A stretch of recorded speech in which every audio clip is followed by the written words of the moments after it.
ఆర్థిక సంక్షోభం, ఉగ్రవాద దాడులు, రాజకీయ అస్థిరత, అనిశ్చితి, వీటి మధ్య పాకిస్తాన్ పరిస్థితి అంతకంతకు దిగజారుతుంది. అసలే వ్యవసాయ ఆధారిత దేశమైన పాకిస్తాన్లో కొన్ని కంపెనీలు మాత్రమే టెక్నాలజీ పరంగా అక్కడ నడుస్తున్న పరిస్థితి. కానీ ఇప్పుడు అవి కూడా తట్టాబుట్టా సర్దుకొని పోతున్న సంఘటనలు చోటు చేసుకుంటున్నాయి. తాజాగా పాకిస్తాన్కు మైక్రోసాఫ్ట్ గుడ్ బై చెప్పింది. బ్రేకింగ్ న్యూస్ చూస్తున్నాం. పాకిస్తాన్లో టెక్ దిగ్గజం ఆఫీసులు క్లోజ్ చేశారు, కంపెనీ కార్యకలాపాలు మూసివేశారు. మైక్రోసాఫ్ట్ ఉద్యోగులకు మెయిల్ చేసింది. కంపెనీ మార్చి 7, 2000లో పాకిస్తాన్లో కార్యకలాపాలు ప్రారంభించింది. మైక్రోసాఫ్ట్ పాకిస్తాన్ సంక్షోభ పరిస్థితుల్లో ఈ నిర్ణయం తీసుకుంది. ఆర్థికంగా దివాలా తీయడంతో ఒక్కొక్కటిగా పాకిస్తాన్ను వీడుతున్న ఈ కంపెనీలు మారుతున్న రాజకీయ పరిస్థితులు, ఆర్థికంగా దివాలా అంచున చేరడం, ఇక ఆ దేశంలో రాజకీయ అస్థిరత, ఆర్థిక వ్యవస్థ ప్రధాన కారణాలుగా చెప్తున్నారు. ప్రభుత్వాలు మారడం, అధిక పన్నులు, టెక్నాలజీ ఇంపోర్ట్లో ఇబ్బందులతో ఈ నిర్ణయం తీసుకున్నట్టుగా చెప్తున్నారు. మొత్తం మీద వ్యవసాయ ఆధారంగా నడుస్తున్న ఆ దేశ ఆర్థిక వ్యవస్థలో కొన్ని టెక్నాలజీ కంపెనీలు మాత్రమే కొనసాగుతున్నాయి. అయితే ఇప్పుడు అవి కూడా ఒక్కొక్కటిగా తమ కార్యకలాపాలను ముగిస్తూ బయలుదేరుతున్నాయి. ఈ క్రమంలోనే టెక్నాలజీ రంగంలోని ప్రముఖ సంస్థ మైక్రోసాఫ్ట్ జూలై 3, 2025 నుంచి పాకిస్తాన్లో పూర్తిగా విడిచిపెట్టిపోయింది. ఈ సంస్థ ఎలాంటి అధికారిక ప్రకటన చేయకుండా అక్కడి కార్యకలాపాలను మూసివేసింది. ఈ విషయాన్ని మైక్రోసాఫ్ట్ పాకిస్తాన్ శాఖ చీఫ్ జువాద్ రెహమాన్ వెల్లడించారు. దీన్ని ఒక యుగానికి ముగింపుగా అభివర్ణిస్తున్నారు. ఇక మార్చి 7, 2000 సంవత్సరంలో మైక్రోసాఫ్ట్ పాకిస్తాన్లోకి ప్రవేశించి అక్కడి డిజిటల్ అభివృద్ధికి నాంది పలికింది. దాదాపు 25 ఏళ్లుగా కొనసాగిన ఈ భాగస్వామ్యాన్ని ఇప్పుడు ఆ సంస్థ ముగించింది. మైక్రోసాఫ్ట్ తన నిష్క్రమణకు సంబంధించిన స్పష్టమైన కారణాలను వెల్లడించకపోయినా ఆర్థిక, రాజకీయ అస్థిరత, వాణిజ్య పరిస్థితుల మైమరపాటే సంస్థకు వెళ్ళిపోవడానికి ప్రధాన కారణాలుగా కనిపిస్తున్నాయని పాకిస్తాన్లోని విశ్లేషకులు అభిప్రాయపడుతున్నారు. వీటి వల్ల మైక్రోసాఫ్ట్కు ఆ దేశంలో తన కార్యకలాపాలను కొనసాగించడం కష్టమైనట్టుగా తెలుస్తోంది. 2024 ఆర్థిక సంవత్సరంలో పాకిస్తాన్ వాణిజ్య లోటు $24.5 బిలియన్ పెరిగింది. జూన్ 2025 నాటికి ఆ దేశ విదేశీ మారక ద్రవ్య నిల్వలు కేవలం $11.5 బిలియన్ పరిమితమయ్యాయి. ఇది టెక్నాలజీ దిగుమతులు, విదేశీ పెట్టుబడులపై తీవ్ర ప్రభావాన్ని చూపాయి. దీంతో ఒక్కసారిగా పాకిస్తాన్లో పేదరికం కూడా పెరుగుతూ వచ్చింది. ఇక ఇవే కాక పేదరికంతో బాధపడుతున్న పాకిస్తాన్లో స్థానికంగా అవసరమైన నైపుణ్యాలు కలిగిన ప్రజలు కూడా లేరు. ఇక్కడ టెక్నాలజీకి కావలసిన స్థాయిలో స్కిల్డ్ పీపుల్, అంటే ప్రతిభావంతులైన నిపుణులు కూడా లేకపోవడం, మార్కెట్ డిమాండ్ కొరత, సామర్థ్యాల లోపం వంటి అంశాలు కంపెనీని దూరం చేశాయి. అంతేకాక రాజకీయంగా, ఆర్థికంగా మల్టీనేషనల్ సంస్థలు పనిచేయడానికి అనువైన వాతావరణం లేకపోవడం కూడా ప్రధాన కారణంగా చెప్తున్నారు. మరోవైపు ఇటు భారత్ మాత్రం ప్రస్తుతం ప్రపంచంలో టెక్నాలజీ రంగంలో దూసుకెళ్తున్న పరిస్థితి. గ్లోబల్ టెక్ కంపెనీలు తమ పెట్టుబడులకు భారత్ను అత్యుత్తమ గమ్యంగా గుర్తిస్తున్నాయి. దేశంలో సుస్థిరమైన పాలన, స్పష్టమైన విధానాలు, వేగంగా అభివృద్ధి చెందుతున్న డిజిటల్ ఆర్థిక వ్యవస్థ, మైత్రి, దౌత్య సంబంధాల వల్ల భారత్ అంతర్జాతీయంగా ప్రాధాన్యత గల దేశంగా ఎదుగుతోంది. ఇక పాకిస్తాన్ విషయంలో చూస్తే అక్కడ ఉగ్రవాద కార్యకలాపాలు, మదర్సాల్లో ఇచ్చే విద్య, యువతలో నైపుణ్యాలు ఈ లోపానికి దారితీస్తున్నాయి. దీంతో అక్కడ టెక్నాలజీ అభివృద్ధికి అవసరమైన మానవ వనరులు తక్కువవుతూ సంస్థలు అక్కడ గుడ్ బై చెప్తున్న పరిస్థితి కనబడుతుంది. మీరు చూస్తున్న దృశ్యాలు పాకిస్తాన్కు సంబంధించిన దృశ్యాలు చూస్తున్నాం. పాకిస్తాన్లో మైక్రోసాఫ్ట్ కంపెనీ తట్టాబుట్టా సర్దుకొని వెళ్ళిపోయింది. వెళ్ళిపోకపోతే ఏం చేస్తుంది? పాకిస్తాన్లో నైపుణ్యం గల వ్యక్తులు లేరు, ఏం చేస్తారు? పాకిస్తాన్లోని మదర్సాల్లో మతానికి సంబంధించిన, మత ఛాందసవాదానికి సంబంధించిన విద్యను అక్కడి విద్యార్థుల్లో వాళ్ళ మెదళ్ళలో నింపి ఉగ్రవాదులుగా తయారు చేయడమే పాకిస్తాన్ పాలకుల పని. అంతకు మించి పాకిస్తాన్లో ఏమీ జరగదు. అందుకే పాకిస్తాన్లో అక్కడ ఉన్నటువంటి కంపెనీలు కూడా వెళ్ళిపోతున్నాయి. ఒక కంపెనీ ఉండాలంటే, ఒక మల్టీనేషనల్ కంపెనీ ఉండాలంటే దానికి తగిన మానవ వనరులు కూడా ఉండాలి. ఆ దేశంలో నైపుణ్యం గల వ్యక్తులు ఉండాలి, స్కిల్డ్ పర్సన్ ఉండాలి. అందుకు ప్రభుత్వాలు తోడ్పడాలి, అందుకు తగ్గట్టుగా విద్యను అందించాలి, వాళ్ళను ఆ స్కిల్డ్ పర్సన్స్గా తయారు చేయాలి. కానీ పాకిస్తాన్లో ఏం జరుగుతుంది? పాకిస్తాన్ పాఠశాలలో, పాకిస్తాన్ మదర్సాలలో తీవ్రవాదాన్ని నూరిపోస్తున్నారు, ఉగ్రవాదాన్ని నరనరాన పిల్లలకు ఎక్కిస్తున్నారు, మత మౌఢ్యాన్ని ఎక్కిస్తున్నారు. అందుకే పాకిస్తాన్ ఇవాళ ఇలాంటి దుర్భర పరిస్థితులను ఎదుర్కోబోతుంది, ఎదుర్కొంటుంది కూడా భవిష్యత్తులో. ఖచ్చితంగా పాకిస్తాన్ లాంటి రాజకీయ అస్థిరత ఉన్నటువంటి దేశాల్లో ఇక ఎలాంటి మల్టీనేషనల్ కంపెనీలు మనుగడ సాగించలేవడానికి మైక్రోసాఫ్ట్ ఒక ఉదాహరణ. 2000 సంవత్సరంలో మైక్రోసాఫ్ట్ సరిగ్గా 25 ఏళ్ల క్రితం పాకిస్తాన్లో బ్రాంచ్ను ఓపెన్ చేసినప్పుడు చాలా అట్టహాసంగా ఆర్భాటంగా పాకిస్తాన్ ఇక సాఫ్ట్వేర్లో డిజిటల్ రంగంలో దూసుకుపోతుందని చాలామంది భావించారు. అక్కడ బిల్ గేట్స్ కూడా ఓపెన్ చేసినప్పుడు వెళ్ళాడు. చాలా పెద్ద ఎత్తున సంబరాలు చేసుకున్నారు. కానీ ఇవాల్టి రోజు సరిగ్గా 25 సంవత్సరాల తర్వాత పాకిస్తాన్లో పరిస్థితి ఏంటి? యుద్ధాలు చేస్తారా? మీ దేశంలో ఆర్థికంగా సరిగ్గా లేదు, పూర్తిగా దిగజారిపోయారు. ఉన్న కంపెనీలు తట్టాబుట్టా సర్దుకొని పోతుంటే మీకు యుద్ధాలు కావాలా? పొరుగు దేశం భారత్తో కొట్లాట కావాలా? తీవ్రవాదాన్ని పెంచి పోషించి భారత్ పైకి ఉసిగొల్పుతారా? ఇదా పాకిస్తాన్లో పరిస్థితి? మీ దేశంలో మీరు కాపాడుకోండి. చూడండి, తట్టాబుట్టా సర్దుకొని అందరూ వెళ్ళిపోతున్నారు. పాకిస్తాన్లో ఆర్థిక మాంద్యం, రాజకీయ అస్థిరత, పూర్తిగా భారత్ కనుక నీళ్ళను నిలిపివేస్తే వ్యవసాయ ఆధారిత పాకిస్తాన్లో 90% వ్యవసాయంపై ఆధారపడ్డ పాకిస్తాన్లో సింధు నది వెంబడి కాలువలు తవ్వుకుంటూ దేశం పొడుగుతా ఆ కాలువలపై ఆధారపడి మన దగ్గర నుంచి ప్రవహించే నీళ్ళ ద్వారా వాళ్ళు వ్యవసాయం చేసుకొని బతికే పాకిస్తాన్లో టెక్నాలజీ పరంగా అంతో ఇంతో కాస్త మైక్రోసాఫ్ట్ లాంటి కంపెనీలు ఉన్నాయి. కానీ ఇప్పుడు అవి కూడా మాట మాత్రం చెప్పకుండా వెళ్ళిపోయిన తర్వాత ఎంప్లాయీస్కి మెయిల్స్ పెట్టాయి. ఇది పాకిస్తాన్ పరిస్థితి. ఇది పాకిస్తాన్ దౌర్భాగ్య స్థితి. ఇది పాకిస్తాన్ దుర్బల స్థితి. ఒక విషయం చెప్తాను, పాకిస్తాన్లో ప్రస్తుతం ఎలాంటి సిచ్యువేషన్ ఉందో ఆ దేశ మాజీ అధ్యక్షుడు చేసిన ట్వీట్ మనం చూడవచ్చు.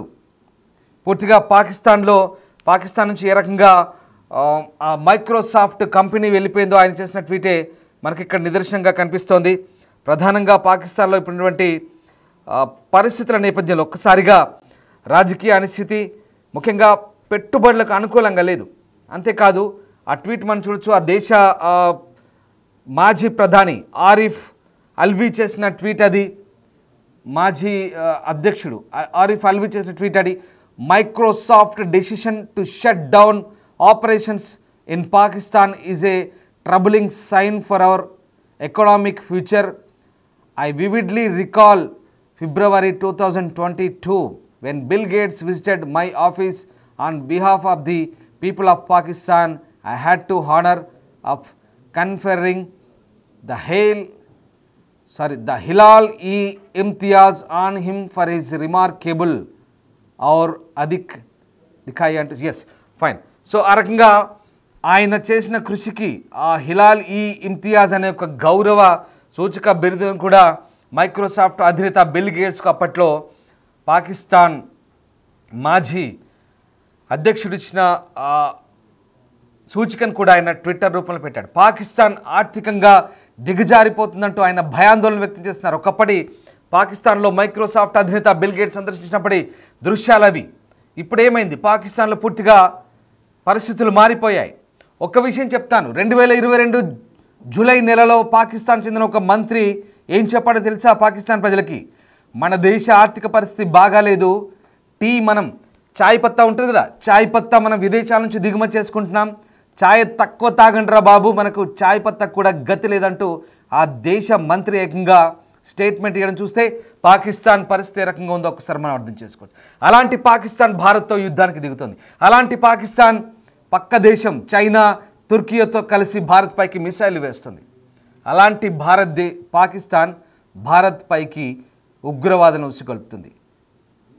తినడానికి తిండి లేకున్నా, ఆర్థిక మాంద్యం ఉన్న దేశంలో పరిస్థితులు బాగా లేకున్నా యుద్ధాలు మాత్రం కావాలి. ఇది పాకిస్తాన్ పరిస్థితి. పాకిస్తాన్ నిజంగా ఎంత దుర్బలమైన పరిస్థితిలో ఉందంటే అక్కడ దేశ ఆర్థిక పరిస్థితి, అక్కడ దేశ ద్రవ్యోల్బణం. అరే పిండి కోసం కొట్లాడుకుంటారు, చపాతీ పిండి కోసం పాకిస్తాన్లో కొట్లాట్లు అవుతాయి తెలుసా? అలాంటి దౌర్భాగ్య పరిస్థితిలో పాకిస్తాన్ ఉంది. కేవలం గోధుమ పిండి కోసం కొట్లాడుకునే పాకిస్తాన్లో ఇలాంటి మల్టీనేషనల్ కంపెనీలు ఉంటాయా? మల్టీనేషనల్ కంపెనీలు ఉండాలంటే కావాల్సిన సౌకర్యాలు ఉండాలి, అక్కడ సౌహృద్భావ వాతావరణం ఉండాలి, అక్కడ పరిస్థితులు అనుకూలంగా ఉండాలి, అంతర్జాతీయ సౌకర్యాలు ఉండాలి, అంతర్జాతీయంగా మంచి పరిస్థితులు ఉన్నాయి. కానీ పాకిస్తాన్లో ఉన్నదేంటి? మతమౌఢ్యం, ఉగ్రవాదం, రాజకీయ అనిశ్చితి, గొడవలు, కొట్లాట్లు. ఇటు చూస్తే కాబిర్ పంక్తుంక్వా, అటు చూస్తే బలూచిస్తాన్, మరోవైపు ఇటు ఇస్లామాబాద్, లాహోర్, రావల్పిండిలో ఎంతసేపు మతానికి సంబంధించిన నాయకులు ఉగ్రవాదాన్ని పెంచి పోషించే టెర్రర్ లాంచ్ ప్యాడ్ అని తయారు చేసే ముఠా నాయకులు తయారయ్యారు. పూర్తిగా ఇది పాకిస్తాన్ పాఠశాలలో, పాకిస్తాన్ కళాశాలలో, పాకిస్తాన్ మదర్సాలలో ఎక్కడ చూసినా మతమౌఢ్యం, ఉగ్రవాదం, భారత్ పైకి ఏ రకంగా దండయాత్ర చేయాలి, ఏ రకంగా దాడులు చేయాలి. కానీ భారత్ని చూడండి ఏ రకంగా ఉందో. పాకిస్తాన్ ఒక్కసారి భారత్ని చూసైనా బుద్ధి తెచ్చుకోవాలి. ఇవాళ ప్రపంచ దేశాల్లో సాఫ్ట్వేర్ ఎగుమతుల్లో మొదటి స్థానంలో ఉంది భారత్. టాప్ 5లో ఉంది. ప్రపంచ దేశాల్లో సాఫ్ట్వేర్లో భారత్ దూసుకుపోతుంది.